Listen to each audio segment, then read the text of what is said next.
ছট পূজাৰ কেনেকুৱা মানে চলাই চলি আছে আমাৰ ইয়াতে 67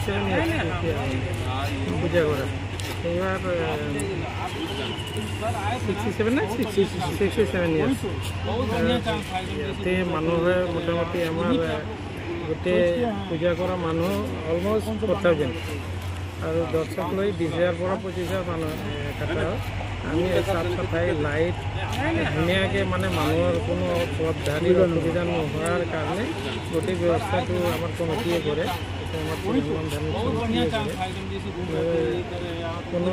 মানে পথধাৰী কোনো টাইপৰ অসুবিধা নোহোৱাৰ কাৰণে আমি নিস্বাৰ্থভাৱে পূৰা কমিটি দিনে ৰাতি লাগি একমাহ আগৰ পৰা সেইটো ব্যৱস্থাটো আমি কৰোঁ চাফ চাফাই গোটেই হেৰি কৰি কিনে আৰু সূৰ্যদেৱৰ পূজা এইটো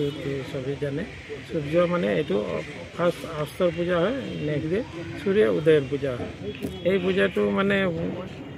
বহুত মানে ইম্পৰ্টেণ্ট পূজা সনাতন ধৰ্মীয়ৰ কাৰণে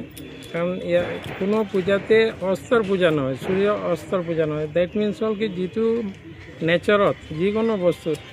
অস্ত কেতিয়াও নহয় অস্ত হ'লে উদয় হয় সেইটোৱে বুজায় নেচাৰেলি ইয়াতে একটা নেচাৰৰ পূজা এইটো আমি আজি আগতেতো বিহাৰৰ পৰা আৰম্ভ হৈছিল কিন্তু এতিয়া প্ৰত্যেকটা সমুদায়ে কৰে প্ৰত্যেকটা জনগোষ্ঠীয়ে কৰে এইটো যেতিয়া বুজি পালে সূৰ্যৰ পূজা সূৰ্য একটা আমাৰ জীৱিত দেৱ কি ক'ব আপুনি মোক ক'বলগীয়া নাই দাদাজী ক'লে আৰু সেইটো নিষ্ঠা হিচাপে আমি পূজা কৰোঁ বিশ্বাস ৰাখোঁ সেই বিশ্বাসত আমি পূজা কৰি আছোঁ গতিকে এইবাৰো আশা কৰোঁ যে ভাল পূজা হ'ব এইখিনি আৰু কি ক'ব